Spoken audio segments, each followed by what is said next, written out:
दोस्तों यूपीआई यानी unique payment interface तो हम सब यूज करते ही हैं। इसके तहत चलने वाले कई एप्लीकेशन हैं जैसे भारत पे, फ़ोन पे, गूगल पे, पेटीएम। इन एप्लीकेशनों को हम यूज करते हैं। और दोस्तों यूपीआई पे पेमेंट लेने और देने में कोई चार्ज नहीं कटता, ये फ्री ऑफ कॉस्ट भारत में चलती है। लेकिन दोस्तों यूपीआई में हम जब यूज करते हैं तो उसमें हम अपना एटीएम कार्ड डालते हैं और दोस्तों एटीएम कार्ड तभी पेमेंट निकालता है जब हमारे अकाउंट में पैसे होते हैं। लेकिन दोस्तों पिछले दिनों एक अपडेट आया था जिसमें हम एटीएम कार्ड के साथ क्रेडिट कार्ड भी ऐड कर सकते हैं। और दोस्तों जब हम क्रेडिट कार्ड ऐड करके उससे पेमेंट करते हैं तो सरकार ने ये नहीं बताया था कि उसमें क्या चार्जेज रहेगा। दोस्तों जानकारी के लिए बता दूं, जब भी हम क्रेडिट कार्ड से या कोई डिजिटल ट्रांजैक्शन करते हैं तो उसमें एक एमडीआर चार्जेस पे करना होता है।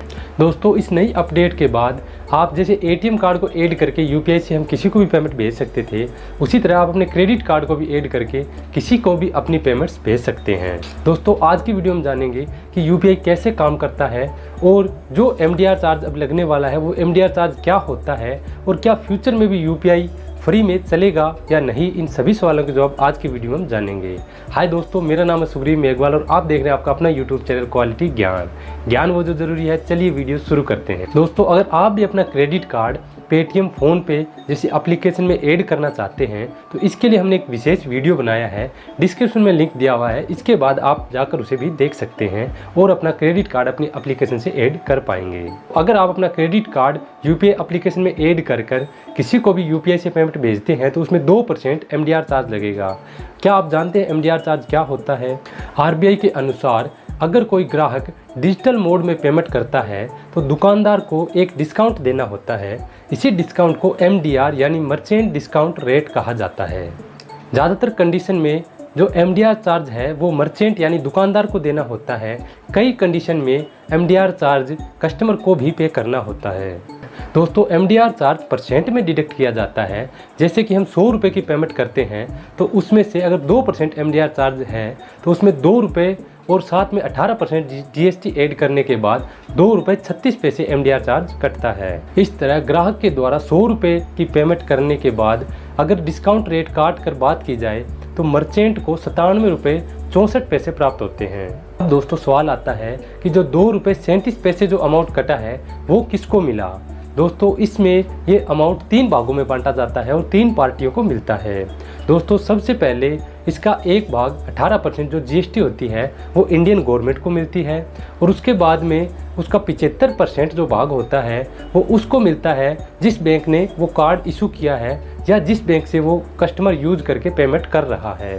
और दोस्तों 25% उसको मिलता है जिस बैंक में पेमेंट रिसीव की जा रही है।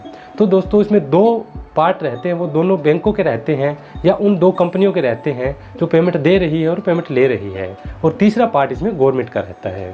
दोस्तों ये एमडीआर चार्ज फिलहाल कार्ड ट्रांजैक्शन पर है। उसमें चाहे आप डायरेक्ट कार्ड से ट्रांजैक्शन करते हैं या उस कार्ड को ऐड करके यूपीआई से ट्रांजैक्शन करते हैं। दोस्तों अब ये सवाल आता है कि सिंपल यूपीआई पेमेंट का क्या? दोस्तों भारत सरकार की तरफ से सिंपल यूपीआई पेमेंट अभी भी फ्री ऑफ कॉस्ट है, उसमें कोई एमडीआर चार्ज नहीं किया जा रहा।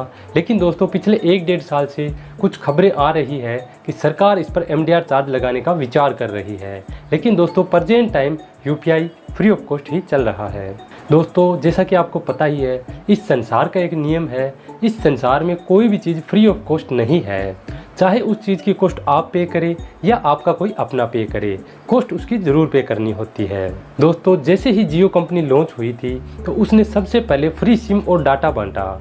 लेकिन दोस्तों आज वो फ्री डाटा और फ्री सिम कहाँ है? क्योंकि फ्री केवल जनता को लुभाने के लिए होता है। क्योंकि दोस्तों जब वो चीज़ें फ्री में दी गई तो सभी ने ले ली, और दोस्तों लेकिन उस चीज़ की हमें आदत पड़ गई और उस चीज़ के लोभ में हम आ गए।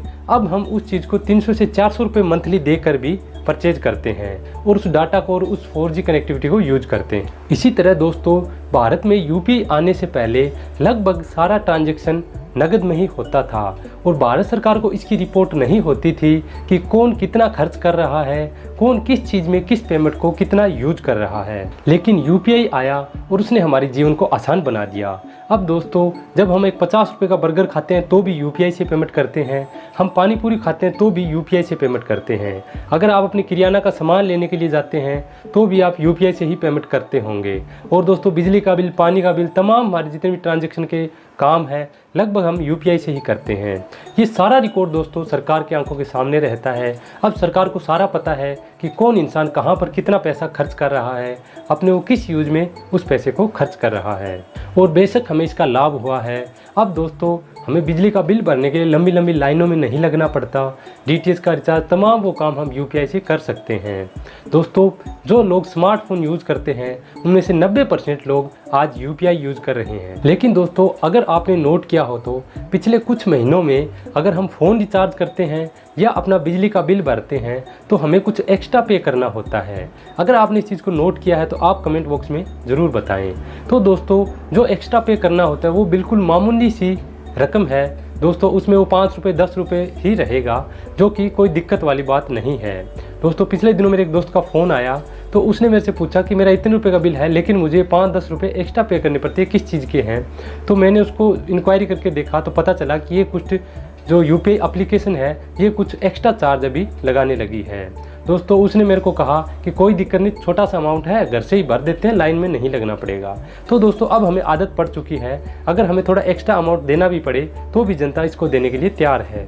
दोस्तों साल 2021-22 में 83 लाख करोड़ रुपए का ट्रांजैक्शन यूपीआई से हुआ है, जो भारत की कुल ट्रांजैक्शन का 60% है। और दोस्तों अगर सरकार इस ट्रांजैक्शन पे 1% चार्ज भी लगाती तो अपने राजस्व में ये बड़ा फ़ायदा कर सकती थी और बहुत मोटी रकम ये इससे कलेक्ट कर सकती थी और इस रकम में ये खुद का भी फ़ायदा कर लेती और जो ये फ़ोनपे जैसी कंपनियां हैं इनको भी कुछ प्रॉफिट दे देती।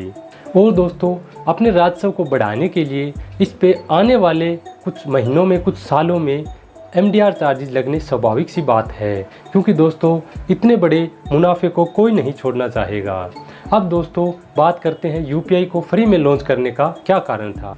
दोस्तों यूपीआई भारत में फ्री में लॉन्च करने का सरकार का मेन मकसद यही था कि अगर इसको कॉस्ट के साथ रखा जाता, यानी कि एमडीआर चार्ज के साथ रखा जाता, तो भारत के लोग कभी भी इसे एक्सेप्ट ना करते।